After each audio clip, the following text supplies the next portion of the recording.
naging medyo komplikado na sa dadaang dekada pa di ko man inasahan na ganto kabilis kung tumakbo ang panahon. Medyo nagtataka pa nga nakaraan ay parang bata lang akong marami pang kailangan pa na pag-aralan. Pangarap pa lang araw ako ay maging mayaman. Ngayon sa tuwing masusulyapan ang aking larawan, mas maiging maging bata, ba't ngayon ko lang nalaman? Paalala pa ni mama, lagi kang magdarasal kahit umabot ka sa puntong mahirap ng maniwala. Kailangan matatag kapag ikaw ay tumanda, pagkat hindi naman kita hanggang dulo masasamahan. Paano na nga lang kapag ako ay nawala na? Sinong gagawin sa'yo? Sinong magbibigay ng gana na bahala na walang hangganan na pagmamahala ng hanapin mo? Hanggang saan kaya ako dadalhin itong sistema ko? Hanggang sa kayamanan ba o hanggang sa pagkabigo? Kaya ito ako, nilalakbay ang isip, naghahanap ng pagbabago na pwede maging lunas sa mga mata kong lumabo na sa pagtingin sa ilaw mong sadyang di mo matago. Hinahanap mga salitang sakali mo pabago ng daan na iyong lalakaran patawid sa gubat. Kung saan ka magsasawa sa katatanggap ng sulat, mga lalaki na babiyahe mapadalhan ka lang ng tsokolate. Tanong ko lamang ba sa'yo, wait, sa ganun ka nga ba bumabase?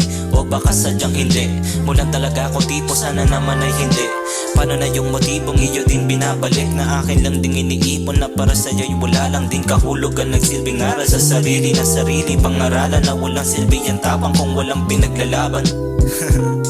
Sa dinami-dami ng pinagdaanan at nilampasan nito sa'yo, tangin na mo ka, baliwala na. Oh baby, bakit di mo ko samahan sa ngayon? Tayo'y magpakalayo.